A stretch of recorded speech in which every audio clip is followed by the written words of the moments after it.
Hello everyone, welcome back. आज हम फिर बात करने जा रहे हैं टिस की एक वैकेंसी के बारे में। कल हमने डिस्कस किया था टिस के प्रोजेक्ट में कुछ वैकेंसी निकली थी जिसमें मैनेजर और असिस्टेंट मैनेजर की पोस्ट थी। अभी हम जिसकी बात करने जा रहे हैं वो एक एकेडमिक रिक्रूटमेंट है। ठीक है, तो सबसे पहले ये हो गया आपका करियर सेक्शन। तो कल हमने प्रोजेक्ट पोजीशन की बात की थी और अभी आज हम बात करेंगे एकेडमिक पोजीशन की, and this is again contractual. तो ये पर्टिकुलर वैकेंसी की मैं यहाँ पर बात कर रही हूँ, इसको मैंने यहाँ पर खोल के रखा है। चलिए डिस्कस करते हैं। तो देखिए, जैसा मैंने अभी मेंशन किया, अगर ये एक एकेडमिक रिक्रूटमेंट है, असिस्टेंट प्रोफेसर का पोस्ट है। ठीक है, ये आपका centre for social and organisational leadership CSOL में school of management and labour studies SMLS के अंडर आता है, टिस मुंबई कैंपस में। अगर आपका background management, psychology, HR, organisational department या लीडरशिप में है और आपके पास नेट या PhD है तो ये वीडियो ज़रूर देखिए। चलिए अब हम डिस्कस करते हैं। तो इसमें इन्होंने बेसिक डिटेल्स यहाँ पर दी हुई हैं। ठीक है, तो टिस के बारे में इंफॉर्मेशन मैं कल भी दे चुकी थी। तो देखिए, पोजीशन हो जाती है आपकी असिस्टेंट प्रोफेसर, जिसके लिए इन्होंने एक पोस्ट निकाली है कॉन्ट्रैक्चुअल बेसिस पर CSOL SMLS TISS Mumbai campus के लिए। ये मैंने कल भी बताया था कि टिस एक UGC फंडेड डीम्ड यूनिवर्सिटी है। ठीक है, और इसके कैंपस मुंबई में और ऑफ कैंपस आपका तुलजापुर जो इनका रूरल कैंपस है, गुवाहाटी और हैदराबाद में है। और इसमें टिस में 52 plus post graduate programmes, 21 doctoral programmes और 5 अंडर ग्रेजुएट प्रोग्राम्स ऑफर करती है। साथ में ये वोकेशनल प्रोग्राम्स भी ऑफर करती है। ठीक है, इसके बाद आप यहाँ पर देख सकते हैं। तो देखिए, यहाँ पर इन्होंने अपने रिसर्च कल्चर को डिस्क्राइब करते हुए बताया है कि ये फ्रीडम और ऑटोनॉमी देते हैं। टीचिंग, रिसर्च, फील्ड एक्शन के लिए स्ट्रॉन्ग लिंकेजेस और फाउंडेशनल से लेकर एक्शन ओरिएंटेड रिसर्च तक का फोकस रहता है। ठीक है, फिर इन्होंने यहाँ पर SMLS के लिए इंट्रोडक्शन दिया है। या ये आपका स्कूल डेवलपमेंट सेक्टर के लिए ह्यूमन सर्विस प्रोफेशनल्स डेवलप करता है। मार्जिनलाइज्ड और वल्नरेबल जो ग्रुप्स होते हैं उन पे स्पेशल इनका एम्फेसिस रहता है। इनमें इन्होंने बताया है कि ये 5 MA और MSc प्रोग्राम्स हैं। ठीक है, जिसमें HR management and labour relations, labour studies, practices and social entrepreneurship, organisation development, change and leadership और एनालिटिक्स रिसेंटली लॉन्च इन्होंने किया है, BSc in analytics and sustainability studies भी। ठीक है, तो यही सब इन्होंने यहाँ पर बताया है। आगे ये CSOL के बारे में बात करते हुए बता रहे हैं, इसका यहाँ पे इनका इंट्रोडक्शन देते हैं कि 2 टीचिंग प्रोग्राम्स ऑफर करते हैं, जिसमें पहला है MA in organisation development, change and leadership.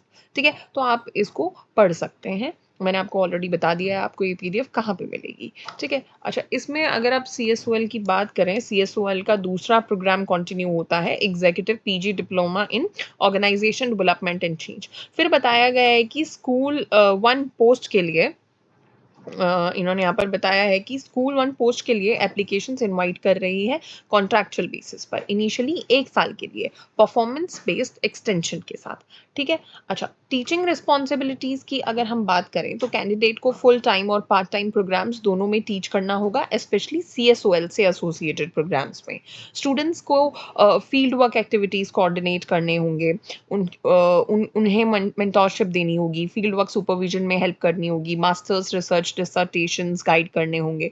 ठीक है, सब्जेक्ट्स टीच करने होंगे जिसमें आपका organisation development, change management, leadership, human process interventions, facilitation, coaching and mentoring, strategic interventions और टेक्नो स्ट्रक्चरल इंटरवेंशंस। ठीक है, और रेम्यूनरेशन की बात करें तो ये एंट्री पे आपका 57,700 हो जाता है एकेडमिक पे लेवल 10 के अंडर 7th CPC के हिसाब से।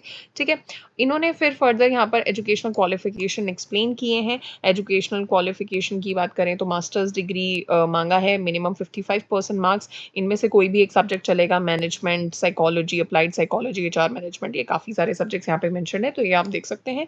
दूसरा, कैंडिडेट ने इन्होंने यहाँ पर ये दिया है कि कैंडिडेट ने UGC नेट क्लियर किया होना चाहिए, या फिर इक्विवेलेंट SLET या सेट, या कैंडिडेट के पास PhD होनी चाहिए। तो PhD वाले नेट से एग्जेम्प्ट है। यहाँ एक डिटेल्ड कंडीशन लिस्ट भी उन कैंडिडेट्स के लिए है जिन्होंने जुलाई 2009 से पहले पीएचडी रजिस्टर किया है, ठीक है। उनके लिए स्पेसिफिक क्राइटेरिया है, जैसे पीएचडी रेगुलर मोड में अवार्ड हुई हो, 2 एक्सटर्नल एग्जामिनर्स ने इवैल्यूएशन किया हो, ओपन वाइवा वॉइस हुआ हो और 2 रिसर्च पेपर्स पब्लिश हुए होने चाहिए और 2 papers UGC, ICSSR, CSIR funded conferences में भी पेपर प्रेजेंट किया हुआ हो, ठीक है। अच्छा, नेक्स्ट आपका इन्होंने यहाँ पर एक इम्पोर्टेंट नोट भी दिया है कि अगर मास्टर्स प्रोग्राम में डिसिप्लिन में हैं जिसमें यूजीसीएस, सीएसआईआर, नेट कंडक्ट ही नहीं करती हैं, तो उन कैंडिडेट्स के लिए नेट, एसएलईटी या एसईटी की रिक्वायरमेंट नहीं है, ठीक है। तो ये इन्होंने यहाँ पर बता दिया है। बाकी नेक्स्ट ऑप्शन भी इन्होंने यहाँ पर दिया हुआ है, अगर कैंडिडेट की पीएचडी किसी फॉरेन यूनिवर्सिटी से है जो वर्ल्ड यूनिवर्सिटी रैंकिंग में टॉप 500 में आती हो, ठीक है, तो ऑप्शन ए के रिक्वायरमेंट नहीं लगेंगे, ठीक है। तो ऐसे इन्होंने यहाँ पर 2 ऑप्शंस दिए हुए हैं, एलिजिबिलिटी ए और बी। तो आप जिस भी पॉइंट के अंडर एलिजिबल होते हैं उसके हिसाब से आप देख सकते हैं, ठीक है। तो ये इन्होंने यहाँ पर पॉइंट मेंशन किया हुआ है। अच्छा, डिजायरेबल क्वालिफिकेशन की अगर हम बात करें तो ये कंपलसरी नहीं है, लेकिन एडवांटेज मिलेगा, ठीक है। तो पहला तो प्रीमियम मैनेजमेंट इंस्टीट्यूट से पोस्ट ग्रेजुएट डिग्री, फिर पीएचडी, फिर 2 साल का टीचिंग या फील्ड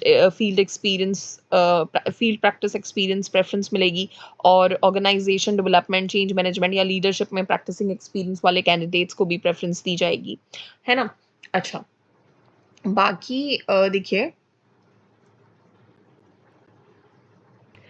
अगर हम लास्ट डेट की बात करें तो लास्ट डेट आपकी हो जाती है 20 अगस्त। 20 अगस्त से पहले आपको ऑनलाइन एप्लीकेशन फॉर्म भर देना है, ठीक है। इंटरव्यू के लिए एलिजिबल कैंडिडेट्स को ईमेल के थ्रू इन्फॉर्म किया जाएगा, ये इन्होंने यहाँ पर बता दिया है। और एप्लीकेशन फ़ी की बात करें तो जनरल कैटेगरी के लिए 1000 rupees, SC ST PWD candidates के लिए 250 और इन्हें अपना सर्टिफिकेट अटैच करना होगा। और विमेन के लिए विमेन एप्लीकेंट्स के लिए पूरा फ़ी वेवर है, ठीक है। तो फ़ी पेड होने के बाद रिफंड नहीं मिलेगा।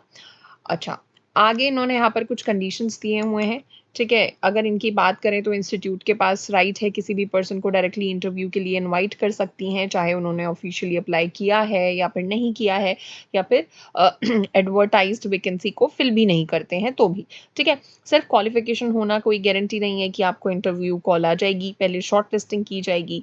ये पोस्ट अनरिजर्व्ड है, ठीक है, लेकिन रिजर्व्ड कैटेगरी के कैंडिडेट्स भी अप्लाई कर सकते हैं। और बाकी आपको पता है जो भी जॉब में है उनको एनओसी लेके जाना होगा, टीए नहीं मिलेगा।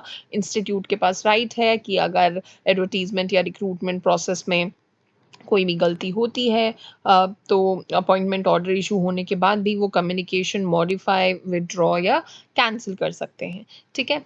आगे इन्होंने यहाँ पर बताया है कि एप्लीकेशन प्रोसेस के लिए आपको इनकी ऑफिशियल वेबसाइट, टिस की ऑफिशियल वेबसाइट पे जाके अप्लाई करना होगा। एप्लीकेशन सबमिट करने के बाद एक्नॉलेजमेंट प्रिंट निकाल लीजिएगा। वेरिफिकेशन ऑफ डॉक्यूमेंट्स की बात करें तो शॉर्ट लिस्टेड कैंडिडेट्स को अपने कलर्ड फोटो लेके जाने होंगे, self attested photo copies scan करके भेजनी होंगी और ओरिजिनल डॉक्यूमेंट सिर्फ सेलेक्टेड कैंडिडेट के अपॉइंटमेंट के टाइम वेरीफाई किए जाएंगे। और सेलेक्टेड कैंडिडेट को सिलेक्शन की इंटीमेशन के 15 दिन के अंदर ज्वाइन करना होगा।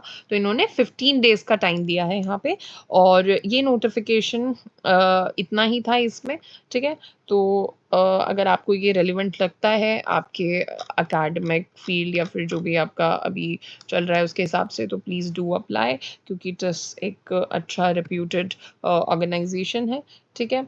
तो ऐसे ही वीडियोस के लिए आप सब्सक्राइब कर सकते हैं इस चैनल को। Thank you very much and all the very best.